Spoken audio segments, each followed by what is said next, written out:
Good evening, नमस्ते, सत श्री अकाल दोस्तों आज की वीडियो में मैं एक्सप्लेन करने वाली हूँ एक अमेरिकन हॉरर मूवी को जिसका नाम है A25 फॉरेस्ट रोड। ये एक श्रापित घर के श्रापित रोड की कहानी है और ये एक ऐसा टाउन है जहाँ पर बहुत सी भयानक चीजें होती हैं, लेकिन इसके पीछे की वजह क्या है वो हमें इस वीडियो को देखने के बाद ही पता चलेगा। तो इस मूवी की शुरुआत में हम एशलैंड फॉल के टाउन से, जहाँ पर एक घर के अंदर हम एक एशली नाम की लड़की को देखते हैं। वो अपने फ्रेंड से वीडियो कॉल पे बात कर रही थी कि तभी अचानक से उसके दरवाजे पर कोई दस्तक देता है। अब एशली को लगता है कि ये उसके मॉम डैड होंगे, लेकिन तभी उसकी फ्रेंड उसको याद दिलाती है कि उसके मॉम डैड तो उसके भाई को लेकर बाहर गए हैं। अब ये याद आने पर एशली थोड़ा सा चौंक जाती है कि आखिर बाहर कौन है, जिसके बाद दोबारा से दस्तक की आवाज आती है। एशली धीरे धीरे दरवाजे की तरफ बढ़ रही थी, लेकिन दरवाजा खोलते ही वहां कोई नहीं होता। इससे वह थोड़ा सा डर जाती है, लेकिन अब वह खुद को तसल्ली देने लगती है कि इस सब के पीछे पक्का किसी की शरारत होगी। खैर अब वो पूरी अपने घर को देखती है, लेकिन उसका घर जो था वो पूरा खाली पड़ा हुआ था और वहाँ पर कोई भी नहीं था। जिसके बाद वो अपने रूम में आने लगती है कि इसी बीच हम उसके पीछे एक साये को देख पाते हैं, जिस पर ऑब्वियसली एशली की नजर नहीं आती है। और अब वह अपने रूम में जाती है और दरवाजे को बंद करने लगती है, लेकिन तभी होता ये है कि दरवाजा खुद झटके से बंद हो जाता है और ये देखकर एशली बहुत बुरी तरीके से डर गई थी। अब यहाँ से सीन कट होता है और एक दूसरी सीन पर आता है, जहाँ पर हमें एक कपल को दिखाया जाता है जिसका नाम चक और मारिया था। और ये दोनों इस घर के अंदर आए थे और ये घर उन्हें बोनी नाम के एक एजेंट दिखा रही थी उसको परचेस करने के लिए। इन लोगों को यह घर काफी पसंद आता है क्योंकि इस घर की कीमत काफी कम थी और उनके बजट के हिसाब से उनके लिए वह घर किसी खजाने से कम नहीं था। खैर चक मारिया से इजाबेल के बारे में पूछता है, जो कि चक की ही बहन होती है और वो उनके साथ ही रहने वाली थी। इजाबेल कार में थी, जिसके बाद वो अपने घर के अंदर आती है। दरअसल इजाबेल को पेंटिंग करने का काफी शौक था। उसका भाई चक उसे कहता है कि ये रूम उसके आर्ट के लिए बहुत अच्छा होगा क्योंकि वहाँ पर काफी स्पेस है। और अब यहीं से चैप्टर 1 की शुरुआत होती है जिसका नाम है चक। तो यहाँ पर इस मूवी के अंदर हमें अलग अलग कैरेक्टर के पर्सपेक्टिव के से कहानी दिखाई जाएगी, यानी कि कहानी अलग अलग चैप्टर्स में डिवाइड है। अब इसके बाद चक का परिवार इस घर के अंदर आता है, लेकिन उस घर की सीलिंग लीक हो रही थी, जो कि काफी दिक्कत वाली बात थी। अब वह इस बात को बोनी को बताता है और उसे सीलिंग लीकेज की कुछ फोटोज भी भेजता है, पर बोनी उसे मारिया के स्टूडियो को चेक करने के लिए कहती है कि वहाँ पर कुछ दिक्कत तो नहीं है। तब चक वहाँ पर जाता है और हमें पता चलता है कि मारिया असल में एक फैशन डिजाइनर है। यहाँ उसके पास एक मैनुकिन भी थी जिसका नाम मार्था रखा था। अब मार्था बहुत ही ज्यादा पुरानी हो चुकी थी, इसीलिए वह थोड़ी सी क्रीपी दिखाई दे रही थी। खैर इसके बाद चक बाहर आता है, जहाँ पर उसे उसका पड़ोसी लैरी मिलता है। लैरी और वो बात करने लगते हैं, जहाँ पर चक उसे ये बताता है कि उसके घर के अंदर दिक्कत आ रही है। जहाँ लैरी उसे उत्सुकता से पूछता है कि वहाँ पर क्या हुआ, जिस पर वो उसे बताता है कि घर की छत लीक हो रही है। तब लैरी कहने लगता है कि पुरानों घरों के अंदर ऐसी दिक्कतें नॉर्मल है, लेकिन यहाँ पर बोनी ने उसे ये घर ये कह के दिया था कि इस घर की छत बिल्कुल सही है, लेकिन ऐसा बिल्कुल नहीं था। खैर यहाँ पर लैरी उसे एक बात बोलता है और ये बताता है कि इस घर के प्रीवियस ओनर ने खुद को खत्म कर लिया था और ये बात चक को पता ही नहीं थी। ऑब्वियस सी बात है कि रियल एस्टेट वर्ल्ड के अंदर ऐसी चीजें नॉर्मल होती हैं। अगले सीन में चक लैपटॉप के अंदर उन पिक्चर्स को देखते हुए एजेंट से बात करता है, लेकिन इसी बीच वो फोटो के अंदर एक गन को देखता है। वो नोटिस करता है कि वो पहले वहां पर नहीं थी, जिसको देखकर वह हैरान रह गया था। अब ये देखकर चक अपना लैपटॉप बंद करता है और यहाँ पर सीन चेंज होता है, जहाँ पर वो बाथरूम में था और तभी चक खिड़की से बाहर देखता है और बाहर मारिया को आवाज लगाता है और उसे बाहर देखने के लिए कहता है। अब जैसे ही वह बाहर देखती है तो मारिया का गुस्सा भड़क जाता है क्योंकि उसका मैनिक्विन बाहर था। अब चक जल्दी से उस मैनिक्विन को नीचे लेने जाता है और नीचे जाकर उसे दोबारा लैरी मिलता है और लैरी चक से इजाबेल के बारे में बात करने लगता है। वो पूछ रहा था कि क्या इजाबेल ठीक है। चक उससे पूछता है कि वो ऐसा क्यों बोल रहा है, जिस पर लैरी उसको बताता है कि उसे उनके बारे में पता है। दरअसल इजाबेल की माँ का एक्सीडेंट हो गया था, जिसके बाद वो खत्म हो गई और यहाँ पर लैरी को ये जरूर मारिया ने बताया होगा। अब लैरी उससे ये कहता है कि यहाँ के टाउन के अंदर कई लोगों ने खुद को खत्म किया है। खैर अब इसके बाद में वो ये कहता है कि इजाबेल का ध्यान रखना, क्योंकि वो जानती हैं कि लोगों के साथ कैसे खेलना है। और इसी बीच इजाबेल वहाँ पर आ गई थी। अब चक उससे पहले ये पूछ पाता कि वह किसके बारे में बात कर रहा है, वो उससे पहले ही वहाँ पर जो लैरी था वो वहाँ से चला जाता है। अब इसके बाद सीन चेंज होता है, जहाँ पर चक लाइब्रेरी के अंदर जाता है। लाइब्रेरी के अंदर वह कुछ किताबों को देखता है और उसे लेके जाने लगता है। इसी बीच हम ये नोटिस करते हैं कि कुछ किताबें जमीन पर एक के नीचे एक जमी हुई थी, लेकिन हैरान कर देने वाली बात ये थी कि इससे पहले वहाँ पर कुछ भी नहीं था। खैर अब वो उसको इग्नोर करके वहाँ से जाने लगता है कि तभी उसको एशली मिलती है। अब एशली तो उस घर के अंदर रह चुकी थी, साथ ही साथ वह चक को रोक कर कहती है कि वहाँ से वो चले जाए और इन किताबों को यहीं पर रखें और निकल जाए। अब यहाँ पर जो चक था उसको उसकी हालात ठीक नहीं लग रही थी, जिस पर वो इससे ये पूछता है कि क्या वह उसके लिए किसी को बुलाए, लेकिन एशली उसे कहती है कि यह सब असली है और उसे ये टाउन छोड़कर जाना चाहिए। यहाँ पर चक कुछ भी समझ नहीं आता है, जिसके चलते वो वहाँ से चला जाता है और वह लाइब्रेरियन से इस बारे में भी बात करता है। वो बताता है कि शेल के पास बुक्स जमीन पर पड़ी हुई हैं, शायद वहाँ पर उन्हें कोई भूल गया होगा। साथ ही साथ वह उसे एशली के बारे में भी बताता है। खैर अब यहाँ पर चक ने टाउन की हिस्ट्री से रिलेटेड कुछ किताबें निकाली थी ताकि वह टाउन के बारे में कुछ जान सके। अब लाइब्रेरियन कहता है कि सब यहाँ पर पुरानी किताबें ले जाते हैं ताकि वह टाउन की फॉरेस्ट रोड को ढूंढ सके, लेकिन आज तक वह किसी को भी नहीं मिली। अब चक कुछ भी समझ नहीं पाता है कि वह किस बारे में बात कर रहा था। खैर अब घर आकर वो उन किताबों को पढ़ता है कि वहाँ पर टाउन में कुछ ट्रेजेडीज हुई थी, वो उसी के बारे में पढ़ रहा था कि तभी स्टूडेंट ओलिविया वहां पर आती है। यानी कि यहाँ पर जो चक है वो एक म्यूजिक टीचर था और यहाँ पर जो ओलिविया है वो यहाँ पर उसे पियानो सीखने के लिए आई थी। अब जो चक है वो ओलिविया से कुछ बजाने के लिए कहता है, लेकिन ओलिविया को इतना पियानो बजाना नहीं आता था। खैर चक उसके लिए पानी लेने जाता है कि इसी बीच ओलिविया काफी अच्छे से पियानो बजा रही थी, जैसे कि वो उसमें प्रोफेशनल हो, जिसकी वजह से वो उसकी तारीफ करता है। लेकिन ओलिविया अचानक से उसके सामने आ गई थी। दरअसल वो पियानो ओलिविया बजा ही नहीं रही थी, तो फिर उसका पियानो कौन बजा रहा था? अब ओलिविया कहती है कि उसके पियानो पर एक लेडी बैठी हुई है, लेकिन चक के देखने पर वहाँ पर कोई नहीं था। इसके बाद ओलिविया वहाँ से जाने लगती है और वो कहती है कि उसने उस लेडी का चेहरा नहीं देखा और वो देखना भी नहीं चाहती, यानी कि यहाँ पर उसे कुछ सुपर नेचुरल चीजें महसूस हुई। खैर अब ओलिविया यहाँ से निकल जाती क्योंकि वो बहुत ज्यादा डर गई थी। अब जिसके बाद चक लैरी के पास जाता है जो कि अपने ग्रुप के साथ बैठकर काउंसलिंग कर रहा था। अब चक भी वहाँ पर बैठ जाता और लैरी से पूछता है कि उसने क्या देखा, लेकिन चक को इस बारे में कुछ नहीं पता था। वो कहता है कि असल में मारिया टाउन से बाहर गई है, जिसके चलते वह यहाँ पर उससे मिलने आ गया। खैर वो लोग अपनी कॉन्वर्सेशन जारी रखते हैं और वो भी उसमें उसको शामिल कर लेते हैं। अब वो लोग असल में टाउन के बारे में बात कर रहे थे कि वह चीज़ें दोबारा घटित हो रही हैं, जैसे कि वो किताबें लाइब्रेरी के अंदर जमा रहती हैं। साथ ही साथ वह यहाँ एशली के बारे में भी बात करते हैं, जिससे हमको पता चलता है कि इस टाउन के अंदर कुछ तो गड़बड़ है, लेकिन इस बारे में चक तो कुछ नहीं जानता था।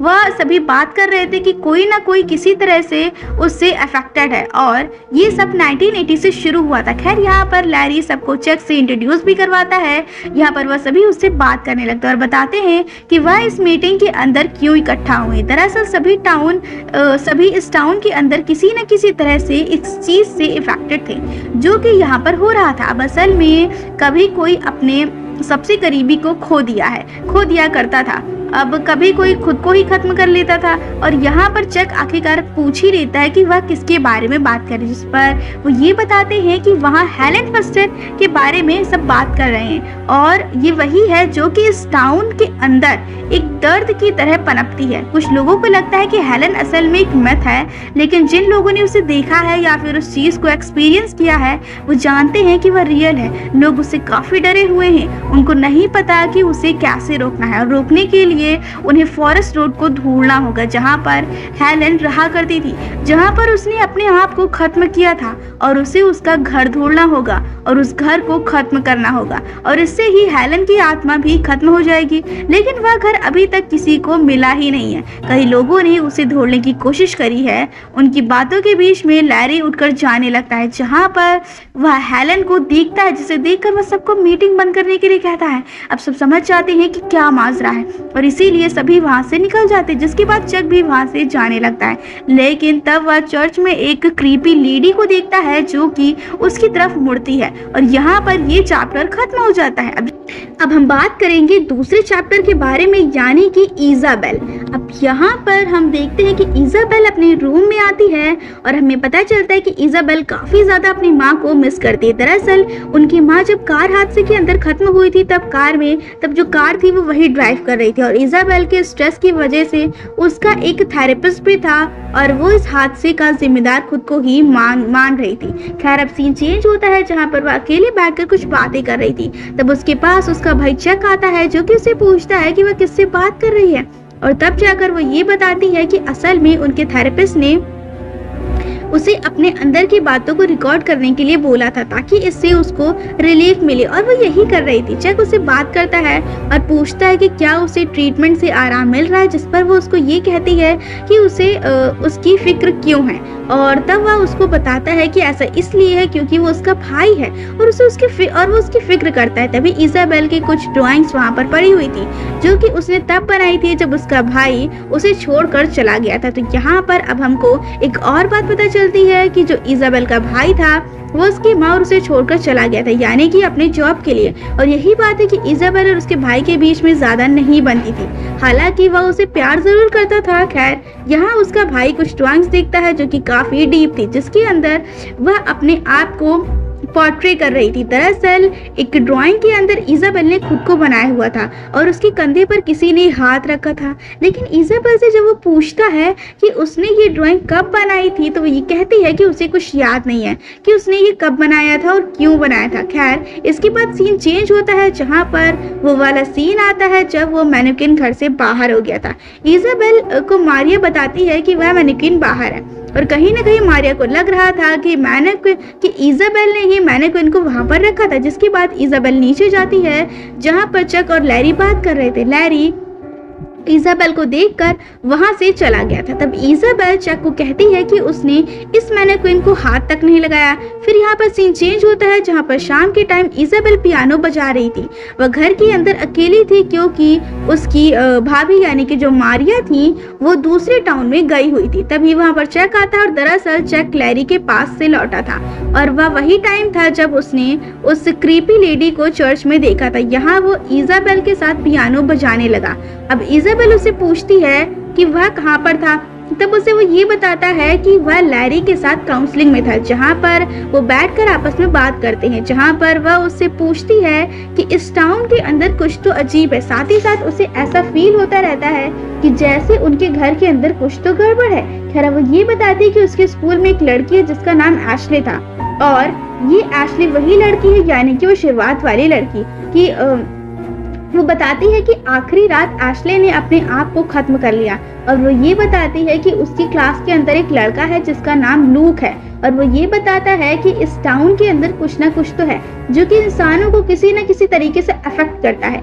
और क्या उसने कभी ऐसा कुछ एक्सपीरियंस किया है या फिर कुछ ऐसा सुना है? तब चक उसे मना कर देता है, हालांकि उसने इस बारे में सुना जरूर था। अब यहाँ पर चक पूछता है कि क्या उसे कभी खुद को खत्म करने वाले विचार आते हैं। वो कहती है कि हाँ, उसके दिल में रोज ऐसा कुछ ना कुछ आता रहता है अपनी माँ को लेकर। जिस पर चक कहने लगता है कि क्या उसके थेरेपिस्ट ने उसको कुछ दवाई लेने के लिए कहा है, जिस पर वो अपने भाई को कहती है कि उसे ऐसा क्यों लगता है कि दवाइयाँ उसकी हेल्प कर सकती है। तब चक बोलता है कि कोई बात नहीं, वह अपनी थेरेपी लेती रही। यहाँ पर वो ये बताता है कि जो कुछ हुआ वह असल में हादसा था और उसके अंदर उसकी कोई भी गलती नहीं थी। वह खुद को दोष देना बंद कर दे और ये बस एक रैंडम ट्रेजेडी थी जो कि किसी न किसी के साथ होती रहती है, और इस बार ये उनके साथ हुआ था। ये सुनकर वो उससे कहती है कि उनके साथ नहीं, बस इजाबेल के साथ हुआ था।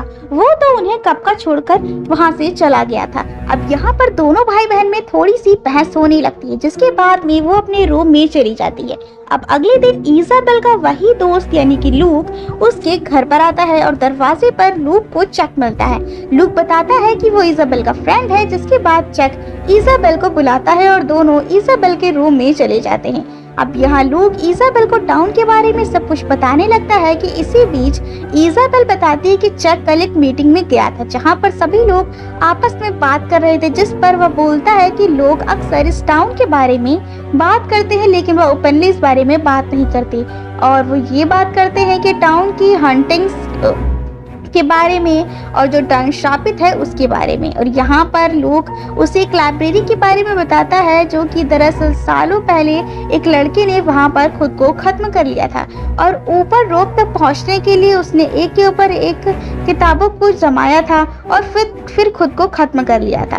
अब यहाँ पर जब भी लोग लाइब्रेरी के अंदर जाते हैं तब उन्हें किताबें वहीं पर जमी हुई मिलती है और यही चीज चक ने भी देखी थी। इनफैक्ट टाउन के बहुत सारे लोगों ने ये चीज देखा। अब उनकी बातें चल रही थी कि तभी वहां पर मारिया आ जाती है और वह उनसे पूछती है कि क्या वह उसके स्टूडियो के अंदर गए थे, जिस पर इजाबेल इनकार कर देती है। तब मारिया को देखकर ऐसा लग रहा था कि जैसे उसके साथ कुछ तो अजीब हुआ है। खैर, यहाँ इजाबेल पूछती है कि टाउन के अंदर हो रही चीजें के पीछे कौन है, जिस पर लूक बताता है। खैर, यहाँ पर इजाबेल पूछती है कि टाउन के अंदर हो रही चीजों के पीछे कौन है, जिस पर लूक बताता है कि कुछ दशकों पहले यहाँ पर एक लेडी रहा करती थी जिसका नाम हेलन फॉस्टर था। उसकी एक बेटी भी थी जिसे स्कूल में हमेशा बुली किया जाता था और किसी ने भी इस बारे में आवाज नहीं उठाई। हेलन ने इस बारे में स्कूल को लेटर्स लिखे ताकि वह उसके खिलाफ कोई एक्शन ले सके, और तो और उसने उन बुली बच्चों के परिवार को भी लेटर्स लिखे थे, लेकिन किसी ने कुछ भी नहीं किया। अब उसकी बेटी ने एक दिन इन सब से परेशान होकर खुद को खत्म कर लिया था, जिसके बाद हेलन टूट गई और इसी वजह से उसकी जॉब भी चली गई। फिर उसके बाद उसने उन बुली और बुलीज के पेरेंट्स को खत्म कर दिया, जिसके बाद उसने खुद को भी खत्म कर लिया था। असल में उसने एक शॉर्ट गन अपने मुंह के अंदर रखी और अपने मुंह को उसी से उड़ा लिया। अब इजाबेल पूछती है कि उसका घर कौन सा है, जिस पर वो बताता है कि इस बारे में किसी को नहीं पता, बस एक एड्रेस है जो कि 825 यानी कि 825 फॉरेस्ट रोड का घर है, लेकिन यहाँ पर मैप के अंदर ऐसी कोई भी जगह नहीं है। और अगर उनको ये एग्जैक्ट जगह मिल जाती है तो वहीं हेलन का घर भी होना चाहिए। लोगों ने उसे ढूंढने की काफी कोशिश की, लेकिन किसी को भी कुछ नहीं मिला। इनफैक्ट यहाँ पर आपने एक चीज जरूर देखी होगी कि यहाँ पर चक जो था, जब वह कुछ वीडियोस को देख रहा था, फिर कुछ बात कर रहा था, तो वहाँ पर उसने उस शॉर्ट गन को देखा था। अब लूक बताता है कि उस समय के सारे मैप्स वहाँ की सरकार ने बंद कर दिए थे, तो उनको सील कर दिया गया, जिसके बाद 1980 की काउंसिल मीटिंग में कुछ भयानक हुआ था, जिसको कोई भी नहीं पाता है कि यहाँ पर आखिर उस दिन मीटिंग में हुआ क्या था। अब वो बताता है कि मीटिंग शुरू होने वाली थी, तब दरवाजा बंद था और उन काउंसिल मेंबर्स के साथ वहाँ पर एक लेडी भी थी जो कि हेलन फॉस्टर ही थी। इसके बाद सीन रात की तरफ शिफ्ट हो जाता है, जहाँ पर इजाबेल और मारिया साथ में एक आर्ट एग्जीबिशन में आते हैं। यहाँ पर मारिया उससे बहुत अच्छे से बात करती है, साथ ही साथ मारिया उसकी मिसअंडरस्टैंडिंग को भी दूर करती है। दरअसल इजाबेल को लगता है कि मारिया उसे पसंद नहीं करती, लेकिन ऐसे बिल्कुल नहीं था। मारिया बताती है कि वह अपने काम की वजह से हमेशा बिजी रहती है, जिसके चलते वह उसे वक्त नहीं दे पाती। साथ ही साथ उसे बाइपोलर डिसऑर्डर भी है, जिससे उसके मूड स्विंग्स होते रहते हैं। अब इन दोनों बातों के ही बीच वहां पर लोगों को कुछ हलचल महसूस होती है। दरअसल एक पेंटिंग के अंदर अचानक से एक लेडी आ गई थी और ये थी हेलन फॉस्टर की आत्मा। अब उसको देखकर वहां का मैनेजर उस पेंटिंग के ऊपर कपड़ा ढक देता है। खैर, अब रात में इजाबेल जब सो रही थी तब अपने आप बाहर की लाइट्स ऑन हो जाती। इजाबेल उठकर उसे बंद करती, लेकिन लाइट दोबारा ऑन हो गई थी, जिससे तंग आकर इजाबेल बल्ब निकाल कर उसे अपने पास रख लेती, लेकिन दोबारा लाइट्स ऑन हो गई थी।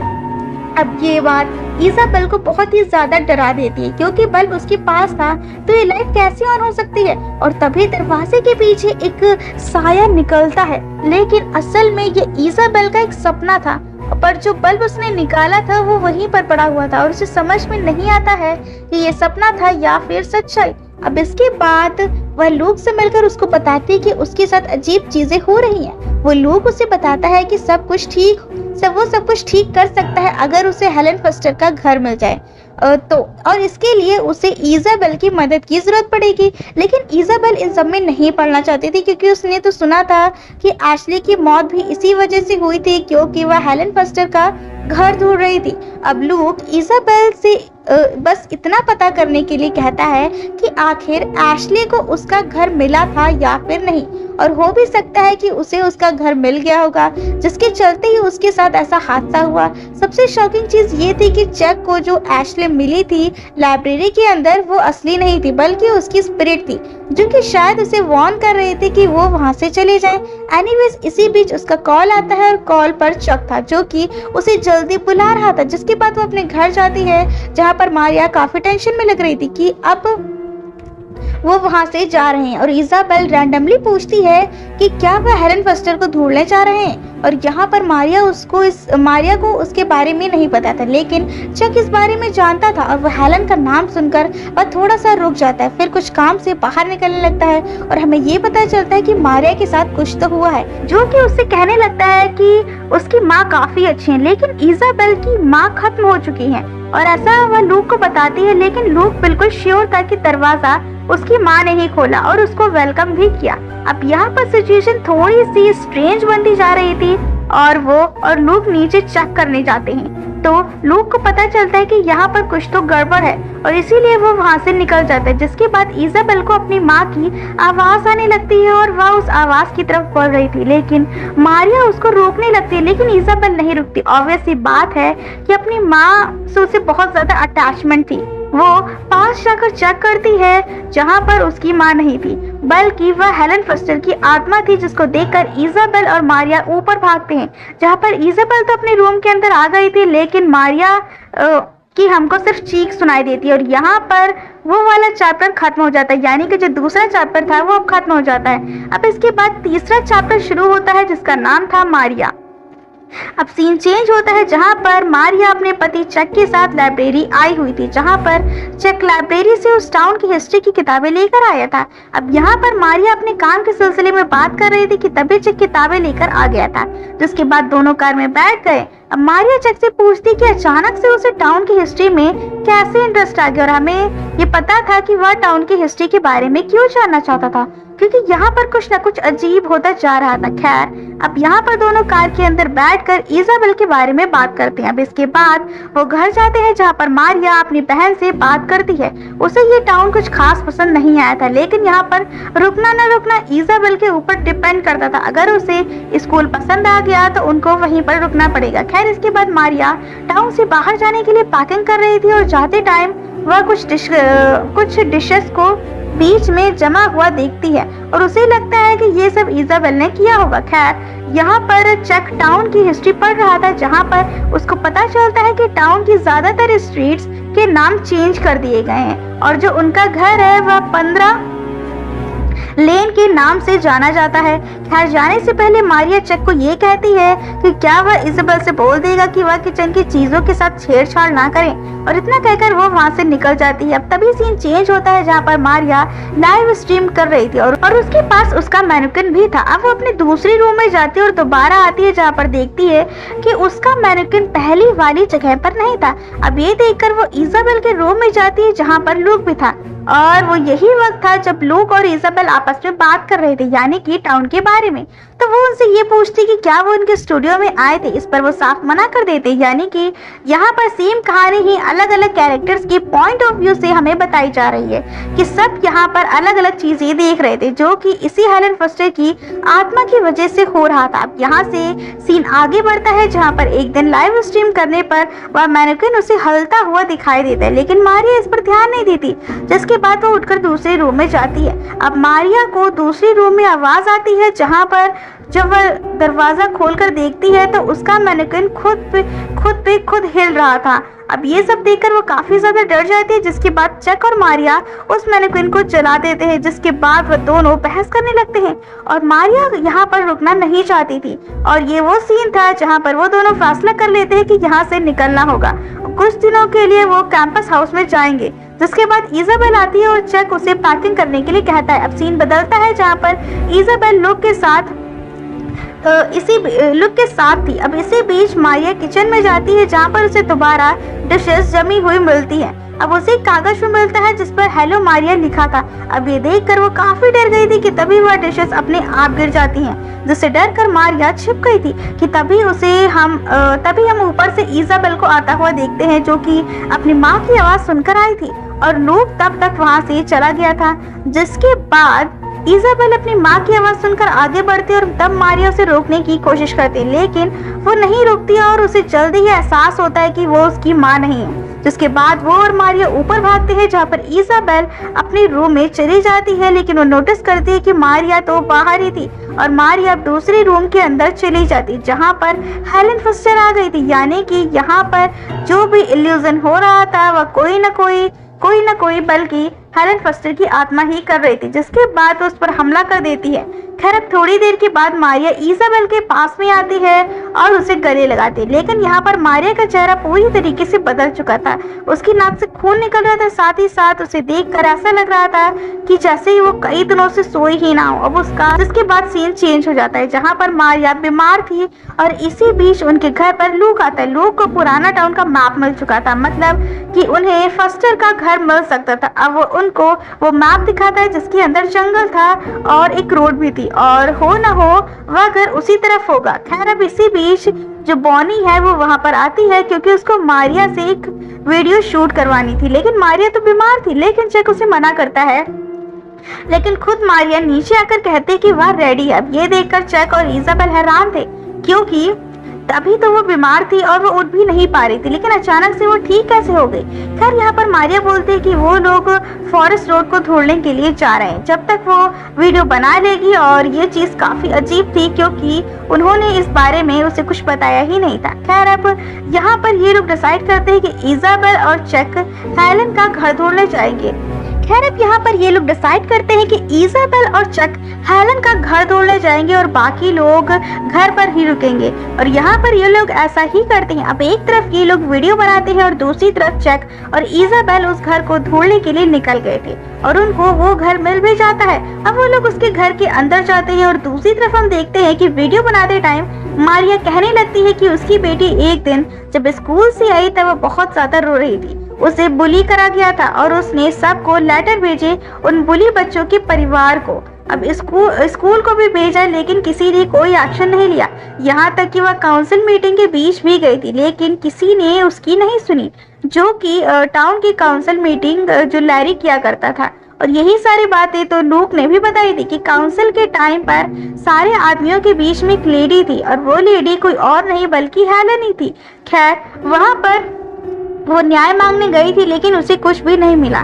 खैर अब जस्टिस ना मिलने पर उसकी बेटी ने बाथरूम के अंदर खुद को खत्म कर लिया था, और अब यहाँ पर हमें पता चलता है कि मारिया की बॉडी के अंदर असल में हेलेन की आत्मा थी, और ये बात लोगों को पता चल जाती है। दूसरी ओर घर के अंदर अब चक को एक लेटर मिलता है जो कि हेलेन ने बुली बच्चों के परिवार को लिखा था, और यहाँ पर उसको एहसास हो जाता है कि वो घर हेलेन का नहीं है बल्कि उन बुली बच्चों के परिवार का है जिन्हें हेलेन ने मार दिया था।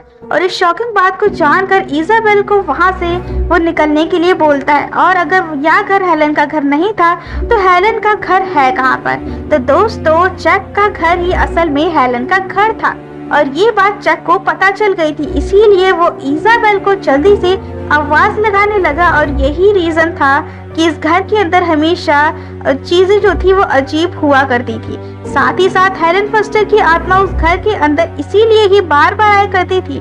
खैर अभी मारिया के घर पर यानी कि हेलेन फस्टर के घर पर लूक मारिया से पूछता है कि उसकी बेटी का क्या नाम था, जिस पर हेलेन फॉस्टर की आत्मा बताती है कि उसकी बेटी का नाम मैरी था, यानी कि सच में उसके अंदर हेलेन फॉस्टर की आत्मा थी। और अब यहाँ पर हेलेन सबके ऊपर हमला कर देती है और सभी लोग भागने की कोशिश करते हैं, लेकिन कोई भी नहीं बचता। दूसरी ओर चक अपनी बहन को दूर खड़ा देखता है जो कि उसी पोजीशन में खड़ी थी जिस पोजीशन में उसने उसकी ड्राइंग बनाई थी, जिसके कंधे पर एक हाथ था, और यहाँ पर चक जल्दी से इजाबेल के पास भागकर जाता है, लेकिन वह दोनों ही वहाँ पर खत्म हो जाते हैं। यानी कि इनडायरेक्टली उसने फ्यूचर का विजन बनाया था और यहाँ पर दोनों इस तरह से खत्म होने वाले थे और ये मूवी यहीं पर खत्म हो जाती है। आपको ये मूवी कैसी लगी हमें कमेंट में ज़रूर बताइएगा और अगर आपको वीडियो पसंद आई हो तो वीडियो को लाइक, शेयर और सब्सक्राइब ज़रूर करें।